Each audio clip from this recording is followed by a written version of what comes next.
growing up in India, we even saw it in movies that if you're bitten by a snake, you should suck the venom out and spit it out. Does this work? If you're sucking the venom out, you could end up with two people being bitten by the snake and not just one.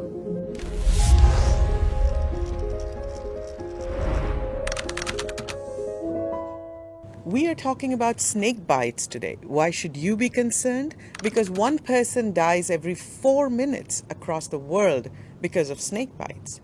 Here to talk about it today is Dr. David Williams. Welcome, David. Talk to us about the scenarios where people are being bitten by snakes. Okay, well look, the average person who gets bitten by a snake is an ordinary individual. They could be a farmer, a cow herder, a school child, mum, dad, somebody coming from a rural community usually in Asia, Africa, Latin America, or somewhere like New Guinea. And these are people who are just going about their day and they make a simple mistake that leads to them being bitten. David, how big is this problem and why is WHO concerned about it? Well, snake bites are a really important public health issue. There's about 2.7 million people who are bitten by snakes every year, and between 81 and 138,000 of them lose their lives.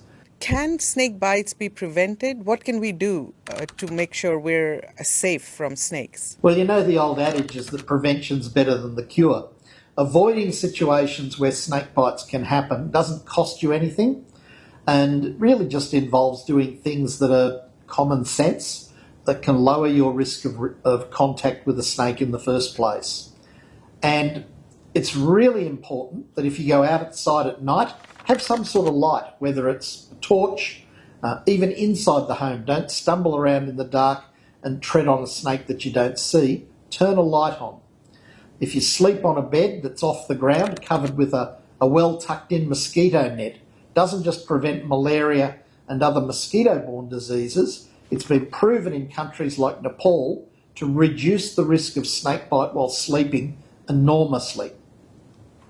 And probably the most important thing, children are really vulnerable to snakebite, so you have to talk to them, educate them, make sure they know to leave snakes alone, not try to catch and kill them, and teach them that if they see a snake, they should inform an adult straight away.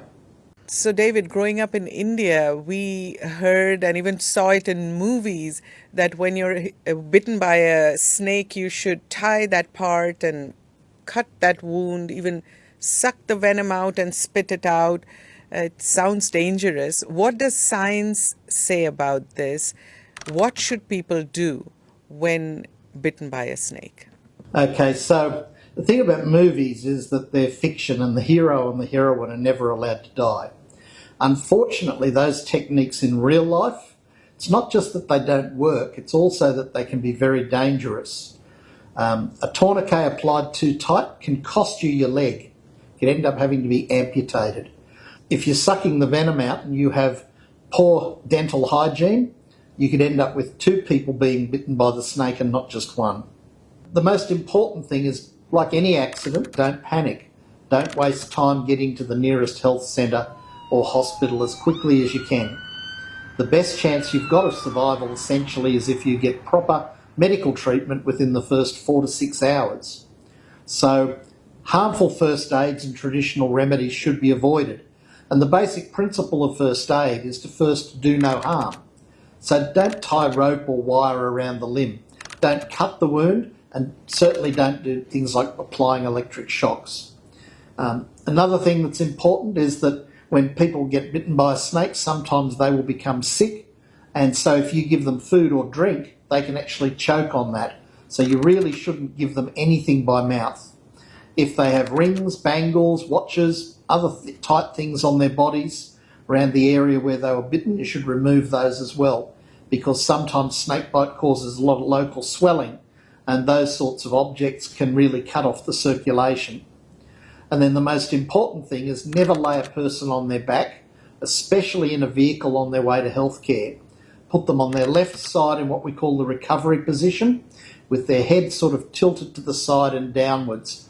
And that can actually prevent them from losing their ability to breathe, and also prevents them from literally choking to death on their own vomit. David, talk to us about the treatment for snake bites. Are antivenoms available readily around the world? Okay, well, unfortunately, many countries face shortages when it comes to having enough supplies of safe, good quality, and effective antivenom drugs. So, to this end, WHO is helping countries by identifying the best products that they can use, providing technical guidance to manufacturers to help them improve and develop and design other products. And we're also looking at new ways to supply antivenoms to even the remotest parts of the world so that more people can easily access treatment. Thank you, David. That was Science in 5 today. Until next time, then, stay safe, stay healthy, and stick with science.